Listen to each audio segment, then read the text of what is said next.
Je ne me préoccupe pas de ce qui m'arrivera demain, car je sais que les projets de bonheur et de paix tu les as formés pour moi.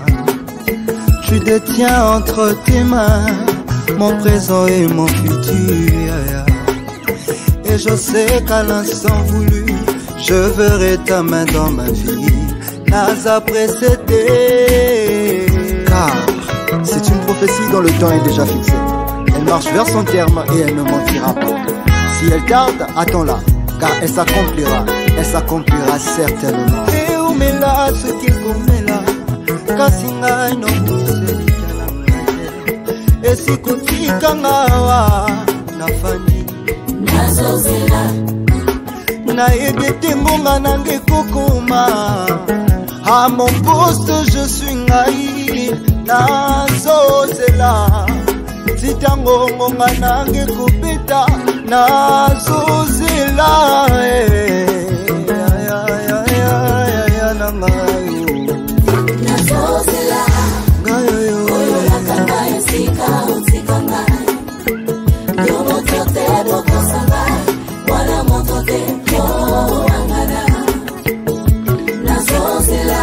Tes bontés ne sont pas épuisées. Tu n'es pas au bout de ton amour, Seigneur. Yes. Bilakana yo jamais pula Yesu. Ay ay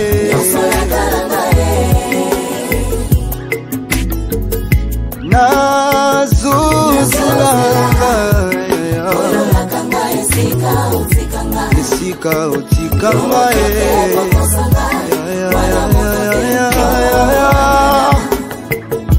nazozela oyolakanga esika otikanga yo moto te bokosanga wala moto te koangana nyosolakanga esika otikanga koma bakuka mon poste. Je ne crains rien, je ne crains plus rien, moi. Célébrons le Seigneur, parce qu'une promesse attendue s'accomplit maintenant. Yeah!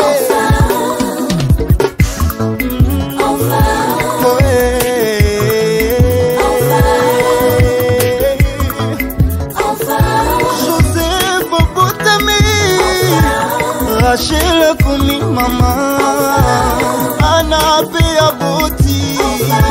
aboti pe Samuel, Ruth abala nina Boaze, Esther abali, ye como Yuda. Enfin.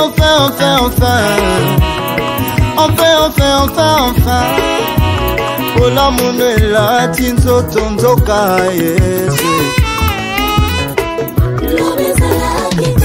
C'est ma saison de faveur. C'est ma saison de gloire. C'est mon jour, yeah. Yanga Yamboyo. Jésus.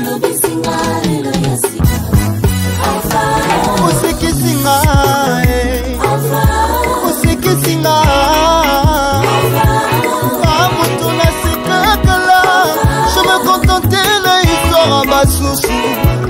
Namutuna sikakala, accompagnateur numéro 1 ya basusu. Pona seka na sikisaka basusu.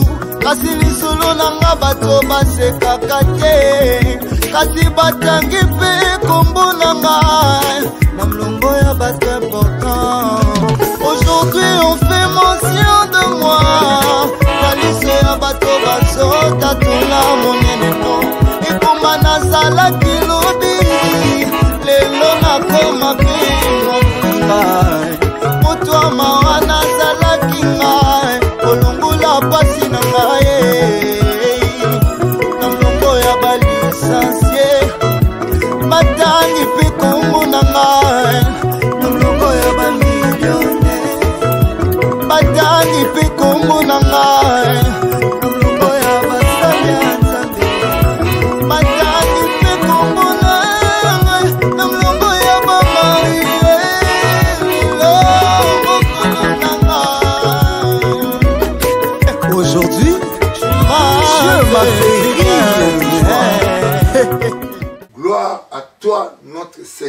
Jésus-Christ. La grâce de Dieu est manifestée dans la rédemption, notre destinée. La rédemption, cela veut dire le rachat. Donc tout ce que nous allons dire, c'est samedi. Donc demain on ne sera pas là. Et puis lundi, on va recommencer. C'est l'introduction de toute la semaine. Parce que nous avons parlé de la foi. Nous avons parlé de la prière. Nous avons parlé de la préparation. Et nous avons très bien parlé de ce que le déboulonnement, les œuvres de Satan. Jésus a pris son corps pour le faire. Dieu lui a donné la chair pour nous sauver. Alors, nous, aujourd'hui, nous parlons d'une introduction. Donc, c'est l'introduction matérielle que nous avons appréciée. Dans la rédemption. La fondation de la rédemption, c'est l'étude biblique. C'est basé sur quoi? Que Dieu, le travail que Dieu a fait pour nous racheter. Il nous a rachetés à travers Jésus-Christ.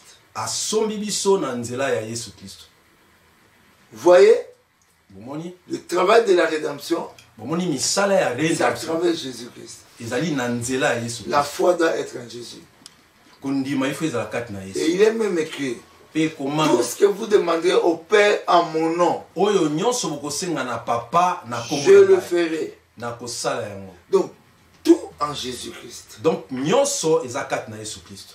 Il y a des vérités qui amènent, qui produisent des changements dans nos vies. Lorsqu'on parle de Jésus, on parle de la grâce et de la vérité. Ce sont des vérités qu'on appelle les vérités binaires. Binaire en français. Donc il y a deux choses. Nous sommes sauvés par la grâce. La vérité est là. On ne va pas seulement vivre dans la grâce sans marcher dans la vérité. Non. Donc les deux doivent marcher ensemble. Grâce et vérité. Et ces vérités-là vont produire le changement. Pas seulement le changement. La balance. Mais côté balance, tout équilibre. La puissance. Et la victoire. Paix et longa. Dans la vie de qui? De celui qui croit. Donc dans la vie de ceux qui croient, les enseignements, les vérités que nous allons apprendre va nous apporter le changement, l'équilibre, la puissance, la victoire dans nos vies. Toi, tu es celui qui sait très bien que la rédemption est ta destinée. Voici ces choses qui doivent se produire dans ta vie. Toi, chrétien.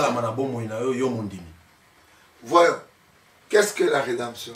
Alors, c'est la fondation de toutes les révélations spirituelles.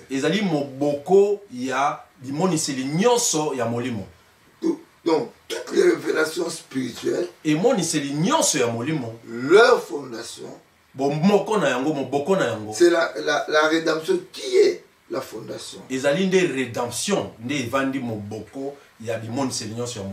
Qu'est-ce que la rédemption? Alors, rédemption ezali nini? Tous les textes de la Bible, makomi nyonso na Biblia, tous les textes de la Bible, makomi nyonso na Biblia, tous les textes de la Bible makomi nyonso na Biblia ont un thème de l'écriture. ezali na thème moko ya maloba, C'est la rédemption. ezali rédemption. Quand vous lisez même dans Genèse, Tango tozotanga ata na Genèse na ebandeli, vous voyez la rédemption déjà. okomona kuna rédemption ezali. Donc quand vous lisez les textes de la Bible, Donc tango tozotanga makomi ya Biblia, leur thème c'est la rédemption. thème nango ezali rédemption.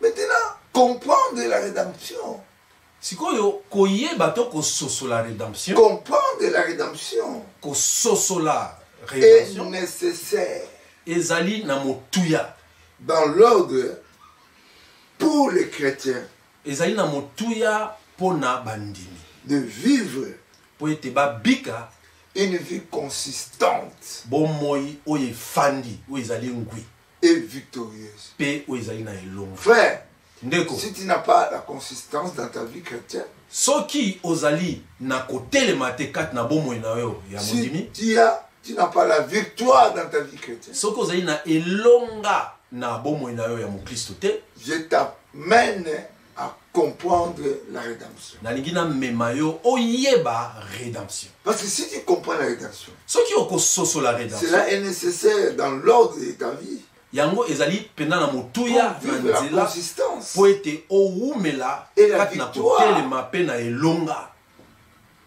La Bible a Biblia beaucoup de cours que nous aurons. ezali na mateya ebele oyo tokoki. Cela est fait pour t'aider. Yango esalami po esunga yo. Comme un enseignant. Moi, je suis un enseignant. Lokola molakisi, nga naza molakisi. J'étais enseignant à l'école primaire. Natangisaki na école primaire. Dieu est venu me parler. Nzambe aye koyebisa. Maintenant, va enseigner mon peuple. Sikoyo kende olakisa. Je lui ai dit, mais Seigneur, Peuple qui langa. va me nourrir? Nabi menkolo, mais nani akolesa nga? Vis-à-vis comme ça. C'était une Boy, vision. ayebisi nga boye, namoni yango boye.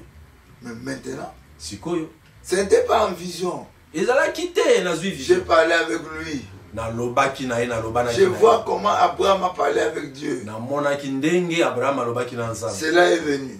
Yango pe ye. Donc, je suis un enseignant Donc nga naza molakisi. et je vous présente des vérités Pe naza kotalisa bino oyo ezali solo. merveilleuses qui est coupé. Solo oyo ezali ya munene kitoko pe eza na biteni.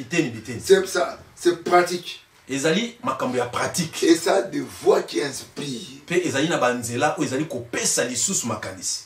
Donc, ce que nous allons vous donner, Oyo na kopesa bino sikoyo c'est quelque chose qui est divisé en 13 leçons.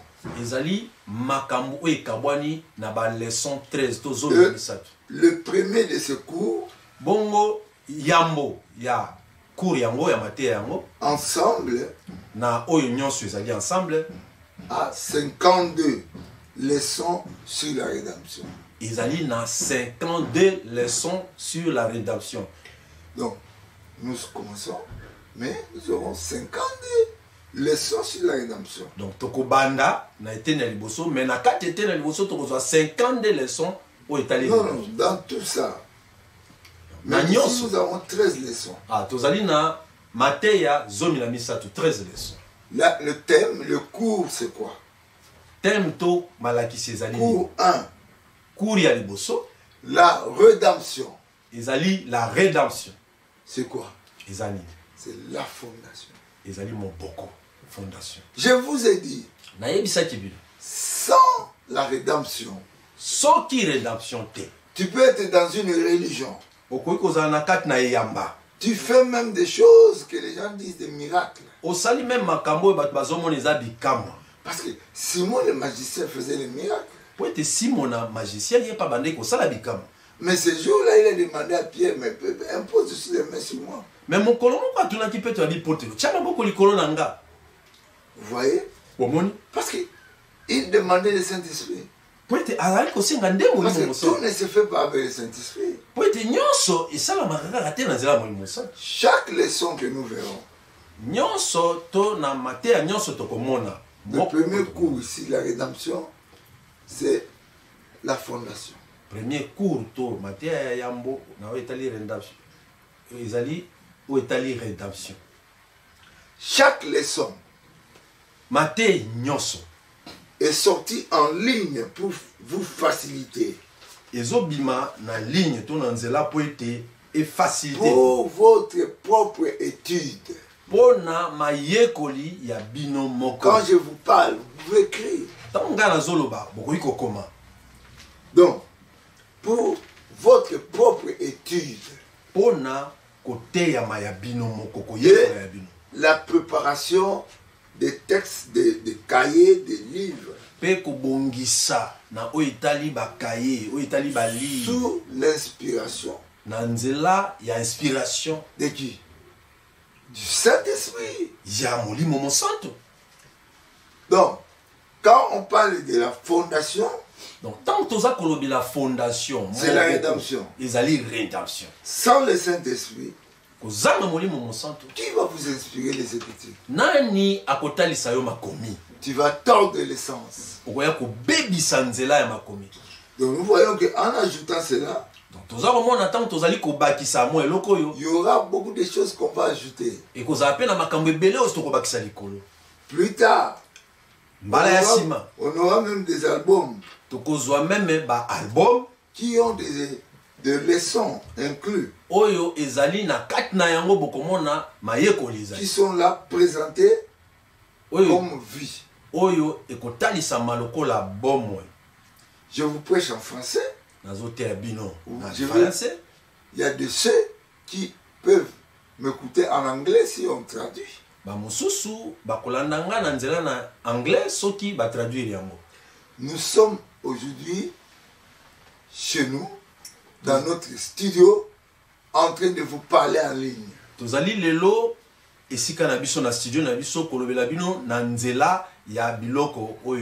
sommes à Kinshasa. Église Foi Audacieuse Internationale. Lingomba Foi Audacieuse Internationale. Qui est membre de l'église du Saint-Esprit au Congo. Ce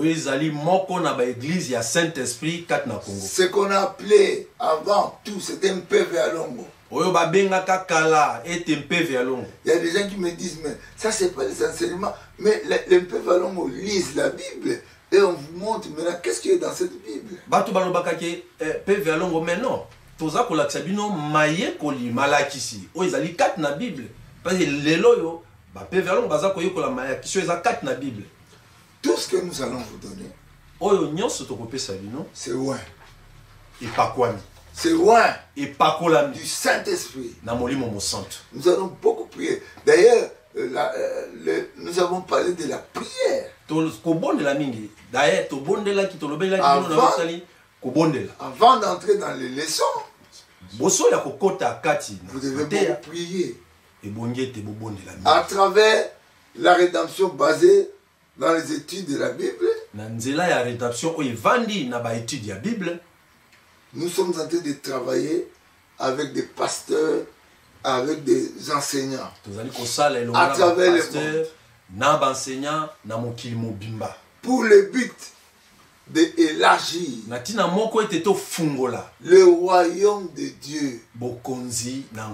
Pas le royaume d'une personne. En enseignant chacun pour faire l'œuvre du ministère. Alléluia. Vous êtes dans la prière. Vous êtes dans la lecture de la Bible. Tout ça, c'est pour la rédemption. Nous croyons que le peuple de Dieu, c'est l'objectif du plan de Dieu. Donc, Dieu a un plan pour son peuple. L'objectif du peuple de Dieu, c'est le plan de Dieu. Tout ça, c'est vraiment spirituel. Et ça entraîne le peuple. Notre mission comme chrétiens, mission na biso lokola ba Kristo dans ce monde. kati na mokili oyo. Notre mission, c'est dans ce monde. Mission na biso ezali na C'est mokili pas oyo. après ce monde. Ezali na sima mokili oyo te. Notre mission, c'est dans ce monde. Mission na biso ezali na mokili oyo tofandi. Sortez des distractions. Bobima kati na distraction. Que le bien matériel et toute autre chose. Biloko ya Ne pas. mokili e distraire bino te. Alléluia. Amen. Notre mission, Mission na biso comme chrétiens, dans lokola ce monde, bandimi ya kolo yesu kati na mokili oyo. c'est de prendre l'idée de Dieu, Ezali tozwa makanisi ya Nzambe de les amener tomema yango, son plan de rédemption. tomema plan ya C'est rédemption na ye. l'idée de Dieu. Ezali likanisi na ye. Amener ce plan de rédemption au peuple. Tomema likanisi ya Nzambe etali rédemption kati na bato ya mokili. Il n'y a pas Ezali te un appel très haut. kobiangama moko oyo ezali kolo Non. eza te. Ou un appel qui a une grande joie. To kobiangama moko oyo eza na esengo koleka Non. eza te. Dieu nous appelle Nzambe azobenga biso pour amener po ete tomema son plan de rédemption. tomema nzela plan na ye ya rédemption. Amener ça au peuple. Tomema yango na mabota. Si Dieu vous donne la grâce, Soki Nzambe apesi yo que ngolu les gens vous écoutent, bato bayoka yo. ne prêche pas autre chose. Mais kote eloko mosusu Donne la rédemption aux gens. pesa bato rédemption. Ma prière, c'est quoi? Libondeli nanga ezali. Ma prière pour vous, Libondeli nanga mpo na bino c'est quoi? ezali. Et que Ezali ete pour vous, mpo na bino vous puissiez découvrir boyeba kososola le don merveilleux de Dieu. likabo ya malamu ya Nzambe Qui est oyo ezali en vous. na kati na bino.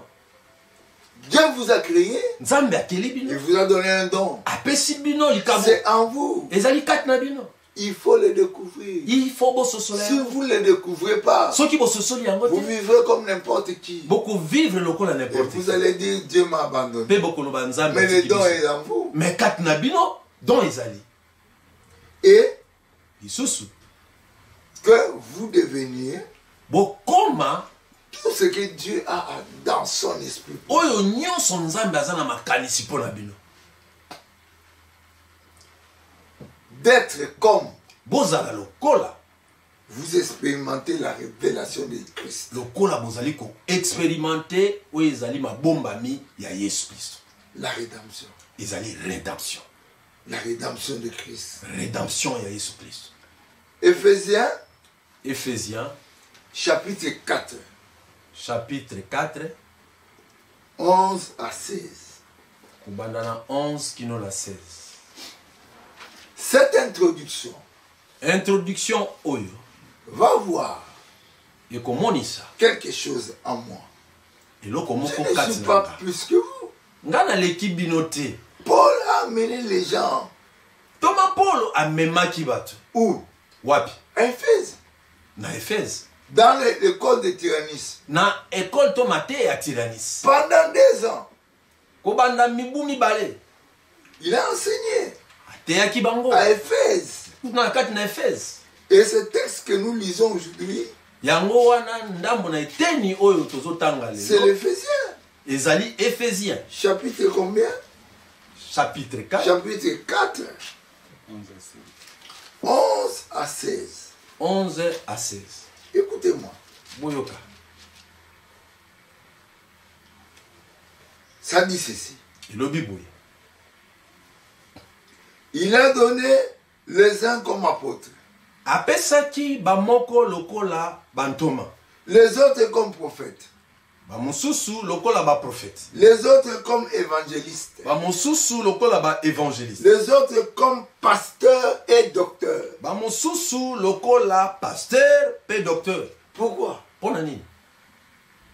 Si je suis un apôtre, ce n'est pas un appel plus que tous les appels. Soki nga nazali ntoma, eli koloba te ke naleki ba appel mosusu. Non. Te. Tout ça Nyonso wana pour le perfectionnement ezali pona kobongisa des saints en vue de l'œuvre du ministère. ya babulami kati na nzela ya lotomo oyo nzambe apesi. L'œuvre du ministère Mosala na est nzambe de l'édification du corps de Christ. ezali po ete ebongisa nzoto na Kristo. Jusqu'à ce que nous ayons tous, Po ete biso nyonso nous soyons tous tozala parvenus à l'unité de la foi. tokoma biso nyonso kati na bomoko ya kondima. Une foi unie. Donc c'est pas nous là-bas. Non, non, non. Te ezali kondima moko ekangani. Eza ya ndambu Et bite de la connaissance du Fils de Dieu. pe boyebi pe bososoli ya mwana À na Nzambe. l'état de l'homme fait à la mesure de la stature parfaite de Christ. Na nzela ya mutu oyo abongisami na lolenge ya elilingi ya Yesu Kristo. Vous voyez, Bomoni nous devons, notre mesure c'est Jésus-Christ. mesure na biso eza Yesu Kristo. La stature parfaite de Christ. Yende azali emoniseli Donc malamu. je suis appelé à devenir Christ. Donc nga na bengami nazala Christ. C'est lui la mesure. Yende mesure. Afin que nous ne soyons plus des enfants flottants, Po ete tozala lisusu bana mike te oyo baza kotepatepa emportés bamemami à tout vent de doctrine na mipepe nyonso ya boyebi par la tromperie des hommes na lokuta ya bato et leur ruse dans les moyens de pe séduction. mayele mabe na bango ya séduction ya komilulisa. Alléluia. Amen. Afin que nous ne soyons plus enfants Po ete tozala lisusu bana mike te et dans les moyens de séduction. na nzela ya bato oyo ya Un komilulisa. petit enfant, Mwana on peut le mike manier. bakoki kosala nino na ye nyonso. Que dit Kosala. 15? Na nzela ya 15 elobi nini? Mais que professant la vérité, Mais na kote ya solo Jésus est venu avec la grâce et la vérité. Yesu aye na ngolu pe solo. Donc, Na boye vous voyez bien, bomoni ete professant la vérité na kote ya oyo eza solo dans l'amour. kati na La bolingo. vérité doit être prêchée dans l'amour. Solo ekoteyama na bolingo. La grâce, c'est Ngolu autre chose. ezali eloko mosusu. La vérité, c'est autre chose. Solo ezali eloko mosusu. Mais quand vous prêchez la vérité, Me ntango oza koteya vous solo devez avoir l'amour. ebongi ozala na bolingo. Alléluia. Amen. L'amour doit être là. Bolingo ezala wana. Que nous croissions à tous égards Po ete tokola na lolenge nyonso en celui qui est le chef Christ. na oyo azali mokolo to mokonzi Donc, Yesu Kristo. je crois en Christ. Naza kondima Yesu Kristo. Je crois, donc j'ai grandi en Christ. Naza kokola kati na Yesu Kristo. Mon frère est en train de croître en Christ. Ndeko na nga pe azali kokola kati na Yesu. Ma soeur est en train de croître en Christ. Ndeko na nga mwasi azali kokola kati na Yesu. C'est ça Yango comment Paul à Éphèse, les Juifs ne l'ont pas écouté. Il est sorti des synagogues. yango wana na nzela wana nde bayuda bakokaki koyoka Paul te babimaki na synagogue. Non, lui, Paul a quitté les... Bandimaki koyoka Paul te pe Paul abimaki atiki bango na Il est synagogue. allé à l'école de Tyrannis Et akei kuna na ekole ya pour qu'il Tyrannis ait des gens enseignés. po ete akutana na bato oyo Ce n'est pas akoki toute koteya la bango. ville. Ezalaki ville nyonso Ce te. n'est pas tous les pays. Ezalaki pays nyonso Mais te. c'était quelques personnes. Ezalaki eteni na Et bato. quand il a commencé à faire voir, Pe ntango bandi kotalisa bango un makambo jour, mokolo moko il y a eu beaucoup d'enseignants. ekomaki na bateyi Il y ebele a eu beaucoup d'apôtres. ekomaki na Les gens batoma ont ebele compris les dons qu'ils avaient. bato baye Et toute kokomprendre l'Asie, likambo bazalaki nango toute l'Asie, mpe azi nyonso Asie a mobimba bougé. eninganaki. Frère, Ndeko ne venez pas aujourd'hui pour faire de nous des grands hommes. Non, non, non. tozoya te mpo na tomisala to tosala bato ya minene Mais nous venons pour que la vérité en Christ, me tozoya po ete solo kati na Yesu les gens croissent en cela. bato bakola kati na yango. Le 16 nous dit ceci. Na nzela ya 16 elobisi biso C'est de lui. euti kati na ye, C'est de lui. kati na ye Et grâce à tous les liens de son assistance, mpe na nzela ya balien nyonso ya kosungama na ye que tout le corps bien coordonné nde yango nzoto nyonso etongami et formant un solide assemblage, esali assemblage moko ya makasi. Ça tire son accroissement. Ezali kobenda kokola na yango selon la force qui convient à chacune de ses parties. Kolanda makasi oyo teteni moko na moko ezana yango. Et s'édifie lui-même dans la charité. Pe yango ezali ko s'édifier to kokola kombongisa kati na bolamu. Écoutez-moi. Boyokanga mala. La rédemption. Rédemption. C'est Jésus le Rédempteur. Ezali Jésus-Christ le Rédempteur. Et c'est son image. Ezali lilingi na ye. Nous devons comprendre. Bongito sosola. Il est temps ezali tango que tous ceux bato nyonso qui connaissent Dieu, vaille qui vaille, oyo bayebi nzambe na lolenge ya malamu te reviennent bazonga dans ces séminaires de 2 ans. na séminaire oyo ya mbula mibale. Vous avez le temps petit à petit de croître. Bokozala na tango moke moke kokola. Il y a des gens qui font des doctorats pendant 2 ans. Eza na bato oyo basala doctorat après 2 ans. Il y a des gens qui font de maîtrise. Eza na bato oyo bazosala maîtrise. Après, ils changent de vie. Mais na nsima bachange na bango babongwani. Non, parce qu'ils ont appris quelque chose pendant longtemps. Po ete bazwaki eloko moko kouta tango ebele. Nos cours, bacours na biso c'est chaque jour, ezali mikolo nyonso sauf dimanche. kaka dimanche nde tokozwa te. De 18h kobanda na 18h à 19h. kino 19h. Maintenant, nous sommes le soir. Sikoyo toza na pokwa Nous apprenons. tozali koyekola. Nous parlons de la rédemption. Toza kolobela na ntina na Nous rédemption. sommes un en Christ. Tozali moko kati na Yesu. Éphésiens chapitre 4, 16a. 11 à 16. Éphésiens chapitre 4, 11 à 16. Nous devons être un Ibongi tozala bomoko en Christ. kati na Yesu. Que la main de Dieu Tika ete loboko na Nzambe puisse commencer à toucher votre cœur ebanda kosimba mitema na bino pour prendre au sérieux ces leçons. po ete bozwa na motuya mateya oyo. Cette introduction, Introduction oyo to ebandeli oyo c'est sur le corps que nous commençons à voir. ezali na nzela na nzoto oyo tozobanda kozwa. Parce que je vous ai déjà parlé Pona sina yebisaki bino de comment se préparer. ndenge nini tokoki komibongisa. Papa Nkelani nous a bien parlé. Papa Nkelani La alobelaki biso rédemption est venue d'où?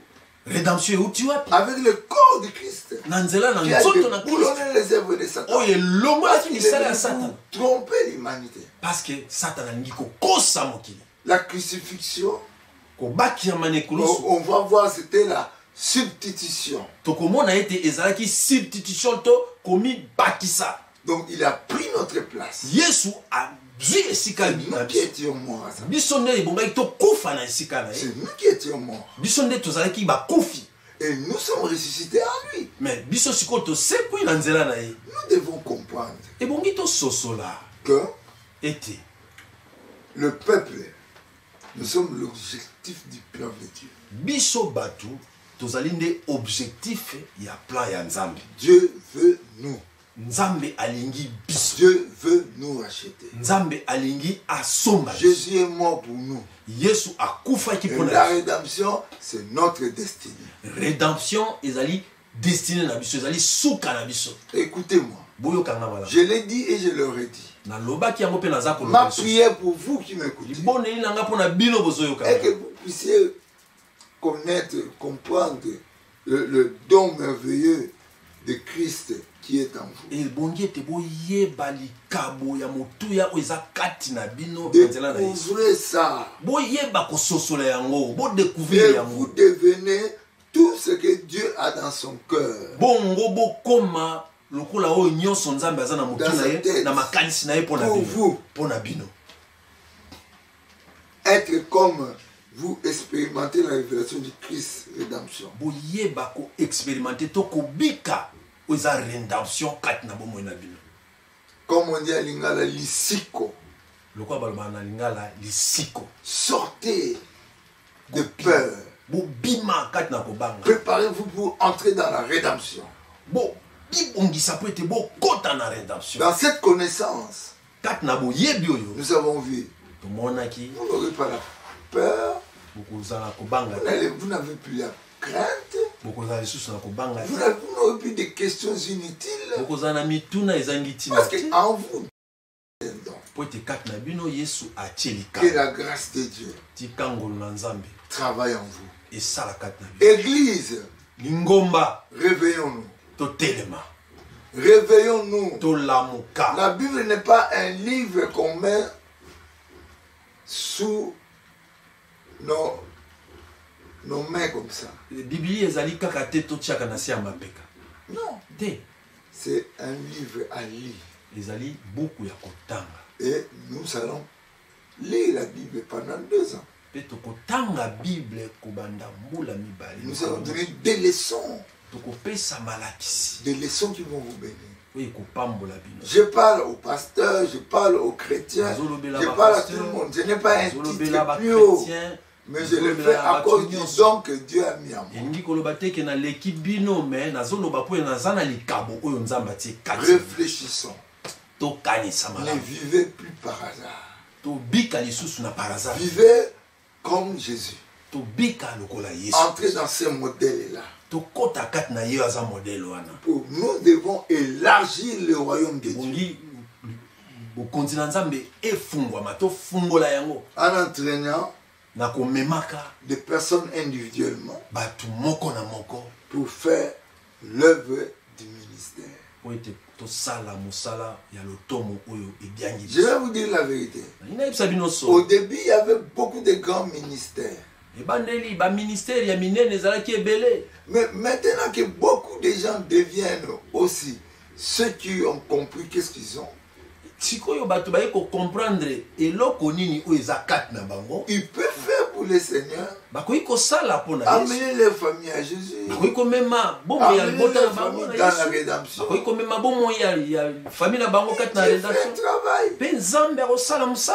Que la main de Dieu soit avec vous. Le lundi, je serai avec vous. Mais avant cela, nous allons écouter notre pasteur. Et nous allons prier pour les malades. Parce que la parole de Dieu, partout elle est prêchée, est accompagnée de signes et de miracles. C'est lui notre modèle. Jésus-Christ. Il va vivre avec nous. Après, je prierai pour sur les malades. Je prierai pour notre pays, le Congo. Et je crois que la main de Dieu est avec nous. Merci. Merci. Deutéronome chapitre 28, verset 11, 12. L'Éternel te comblera de biens en multipliant les fruits de tes entrailles, les fruits de tes troupeaux et les fruits de ton sol, dans les pays que l'Éternel a juré à tes pères de te donner. L'Éternel t'ouvrira son bon trésor, les ciels, pour envoyer à ton pays la pluie à son temps et pour bénir tout le travail de tes mains. Tu prêteras à beaucoup de nations et tu n'en prêteras pas. C'est la parole de Dieu. Mais pour tout comme le niveau, voilà. Il doit se faire quelque chose. Nous devons donner, nous devons s'aimer. Acte 25. Rappelez-vous les paroles du Seigneur qui a dit lui-même, il y a beaucoup de bonheur à donner qu'à recevoir.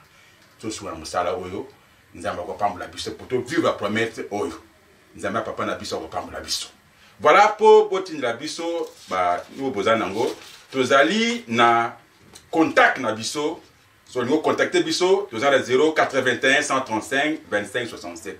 Répétez les sous 081 135 25 67. Soki olingoti na biso na M-Pesa na bayana kati ya Congo na biso mobimba 082 83 320 19 082 83 320 19. Bino en Europe, na Amérique, na Asie, na Océanie, na Burkina Papaya, tala numéro na biso ya banque FBN Bank 20 126 21 88 28. Na répéter les sous 20 126 21 88 28.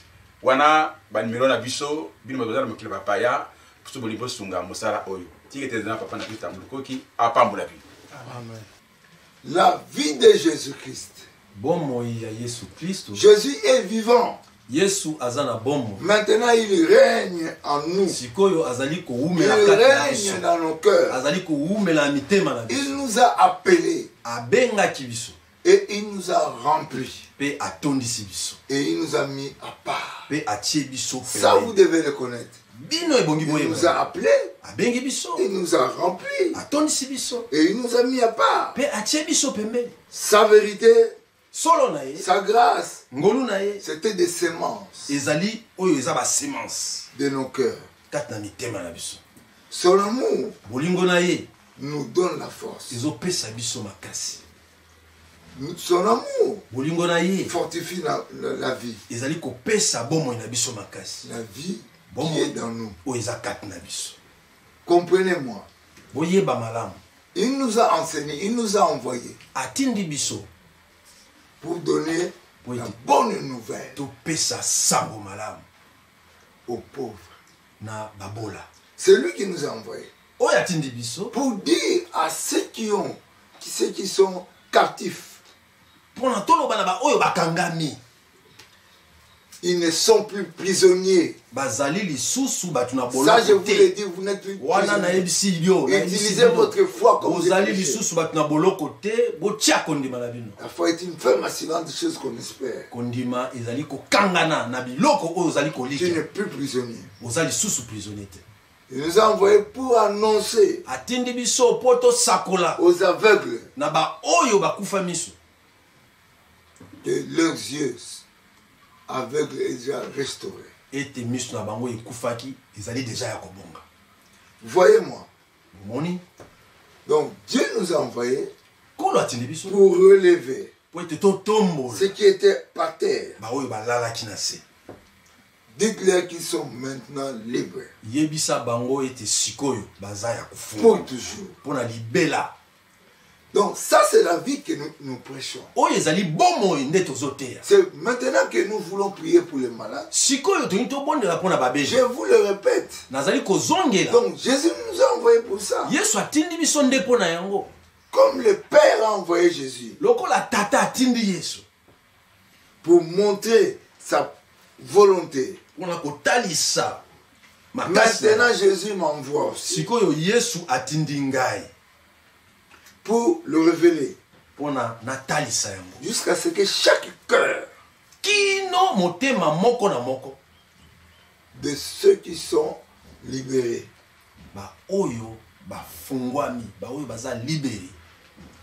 c'est pour qui Christ est mort.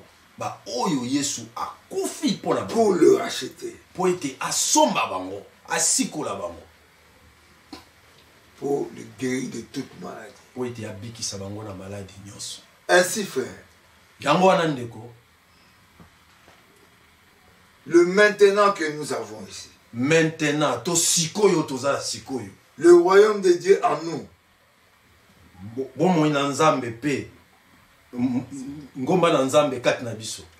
le royaume de Dieu en nous, c'est la clé. Tu as le royaume de Dieu en toi. C'est la clé. Notre raison sur la terre est de laisser Jésus être le même dans notre chair. Ils vivent pour libérer quiconque croit. Oh. La bonne nouvelle. Si tu crois la bonne nouvelle, tu puisses être libéré. Que cela soit ainsi. Nous allons prier. Vous commencez par les recevoir. Posez vos deux mains sur la poitrine.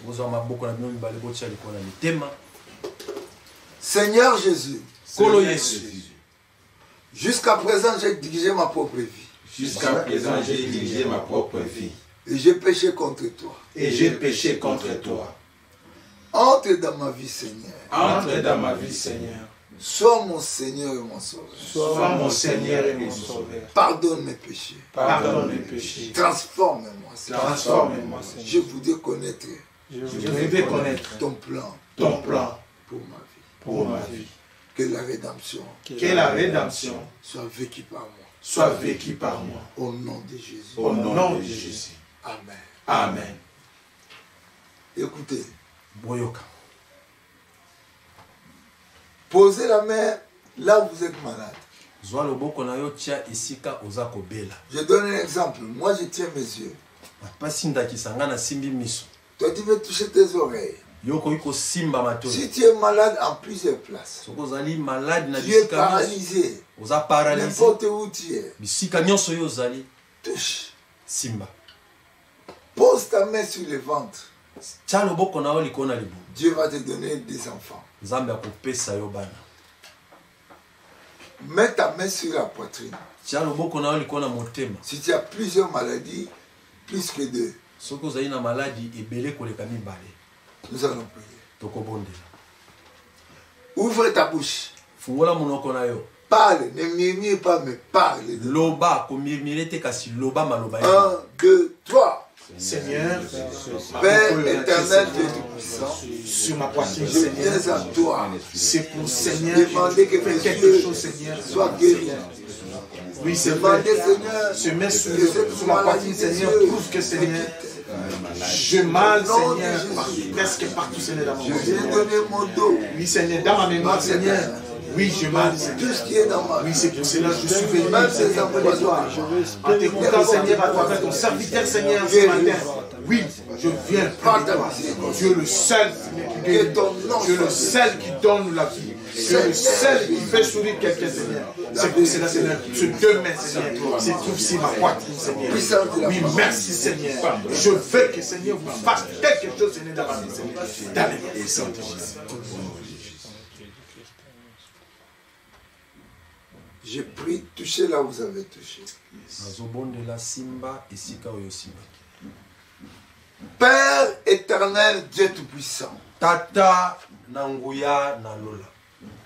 Je viens maintenant prier pour tous ceux qui ont crié en Jésus. Ceux qui comprennent que Jésus est leur sauveur. Père, guéris-les. Père, rends-les libres. Change leur vie. Transforme-les, Seigneur. Qu'ils soient libérés de maladies qui ont touché le corps, l'esprit et l'âme. Qu'ils soient libres maintenant. Au nom de Jésus. Seigneur, cette personne malade, la tête est bougée. Seigneur, il ne peut plus bien réfléchir. Guéris sa tête. Guéris sa poitrine. Seigneur, c'est paralytique. Il a cru en toi. Il a posé les mains sur ses jambes. Relève-les, Seigneur. Au nom de Jésus. Toi, maladie, je te sèche jusqu'à la racine. Je te sèche jusqu'à la racine. Je te sèche jusqu'à la racine. La puissance de maladie. La puissance de la sorcellerie. Tout ce qui n'est pas de Dieu. Quittez le corps maintenant. Au nom de Jésus. Que les œuvres de Satan, les œuvres du diable soient sans effet. Vous êtes libres. Vous êtes libres. Au nom de Jésus. Regardez-moi bien. Levez vos mains. Dites merci à Dieu. Seigneur, merci. Seigneur, merci parce que tu m'as guéri. de faire de grandes choses. Merci parce que, Seigneur, tu m'as changé. Merci parce que, Seigneur, j'ai imposé ma main. Je crois que tu m'as guéri. Merci pour mes yeux. Merci pour mes oreilles. Merci parce que ta vie est dans moi. Oui, Seigneur, mon âme, mon esprit avait des problèmes. Mais Seigneur, je viens, Seigneur, d'être guéri. Amen. Amen. Vous ne pouvez pas faire un mouvement.